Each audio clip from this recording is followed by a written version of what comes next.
Selamat malam, sebelumnya saya Taufik Firmanto dari, eee, Sistem Informasi ingin, mengadakan interview dengan salah satu narasumber alumni BINUS tahun 2021. Boleh perkenalkan diri sebelumnya?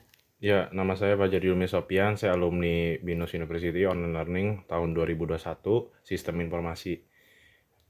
Oke. Oh, nah, kali ini saya akan sedikit bertanya atau berinterview tentang, bagaimana sih peran ekonomi atau perempuan dalam sektor ekonomi Indonesia, bisa? Ya, menurut saya peran perempuan itu sangat vital ya, karena kan sekarang ini kan kesetaraan di dalam perempuan itu kan diperhatikan oleh pemerintah. Banyak sekali sektor-sektor di pemerintahan diisi oleh jabatan oleh pemerintah, ya kan. Jadi sekarang kan tidak apa namanya kampanye untuk kesetaraan gender gitu. Nah, jadi untuk kaum perempuan semoga makin banyak lagi ya nantinya bakal menjadi penerus-penerus untuk memegang bagian-bagian nanti untuk kerja di perekonomian, khususnya untuk nanti di negara, untuk di lembaga keuangan ya, untuk mengontrol perekonomian di negara ini gitu.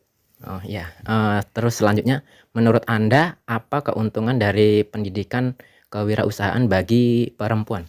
Ya, menurut saya keuntungannya itu pendidikan kewirausahaan itu buat perempuan, terutama mungkin ada yang single parent atau yang ditinggal oleh suaminya, punya keluarga, jadi mereka sudah mandiri gitu loh, tidak bergantung lagi kepada siapa yang mencari nafkah gitu kan. Nah, itu pembekalannya sangat penting. Ya itu tadi balik lagi kan di pemerintahan itu kan di masa sekarang itu kan kesetaraan itu kan gender itu sekarang lagi gencar-gencarnya, kaum-kaum perempuan juga bisa untuk berkembang gitu, bukan kaum laki-laki aja gitu, dan terutama untuk mencari nafkah.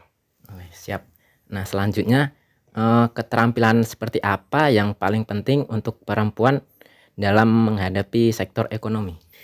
Ya terutama sih sekarang ya keterampilannya kalau bicara tahun 2024 ya terutama teknologi, karena kan sekarang revolusi industri kan 4.0 ya.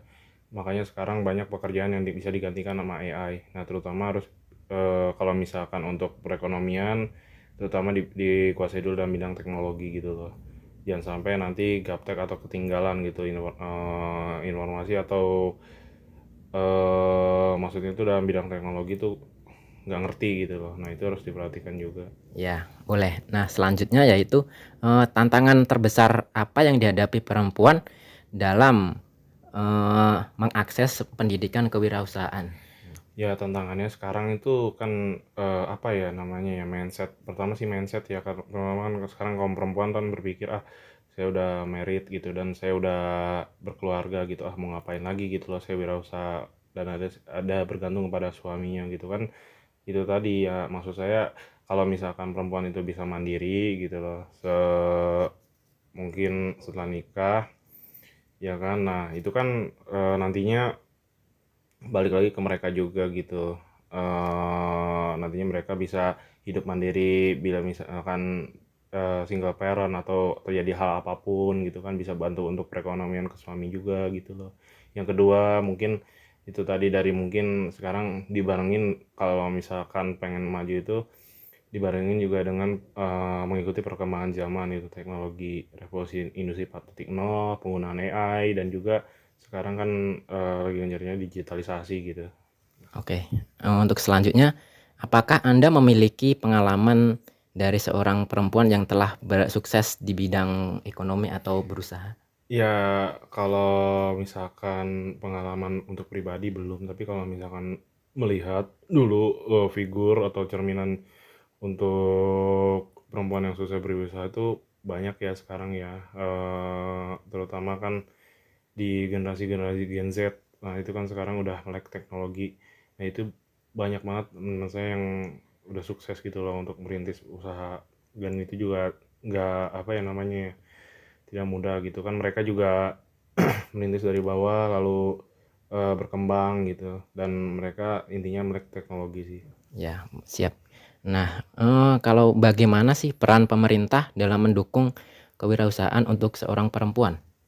Kalau misalkan peran pemerintah itu yang terutama tuh pertama pendidikan ya, pendidikan kewirausahaan itu makin banyak lagi edukasi gitu loh ke mereka, terutama untuk, bagaimana sih membuat UMKM, membuat usaha kecil, menengah, mikro itu harus diadakan workshop ya, training, yang gitu loh. Yang kedua, kalau misalkan mau buka usaha itu, ya itu tadi harus dibarengi dengan melek juga dengan teknologi gitu loh.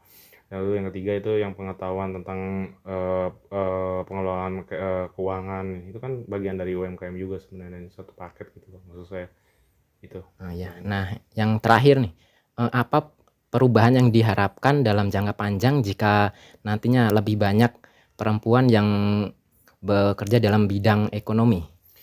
Ya kalau misalkan itu sih relatif ya, kalau misalkan laki-laki juga mungkin, ada perubahan, tergantung gitu loh, itu nggak bisa dinilai subjektif gitu kan. Maksudnya kalau misalkan banyak perempuannya itu makin bagus gitu, nggak juga. Itu balik lagi ke SDM-nya gitu. Kalau misalkan mereka, kompeten di situ, lalu, apa namanya, mereka, bagus juga SDM-nya, itu bisa mungkin, karena itu tadi tinggal kemauannya. Kan sekarang nggak kayak zaman dulu gitu, banyak perempuan yang kuliah, banyak perempuan yang juga, apa namanya, sekarang banyak belajar gitu loh, di luar kuliah juga ada pendidikannya. Lalu juga kan sekarang zamannya teknologi gitu, mereka bisa searching, bisa bisa terkoneksi, bisa bertanya-tanya gitu ke teman-temannya yang, lain gitu loh, yang mungkin yang nggak mereka kenal juga bisa mereka tanya gitu, gimana berwirausaha. Oh ya, terima kasih. Mungkin, eee, segini aja untuk interview dari narasumber alumni BINUS angkatan 21. Sebelumnya terima kasih atas waktunya dan, selamat melanjutkan aktivitasnya. Ini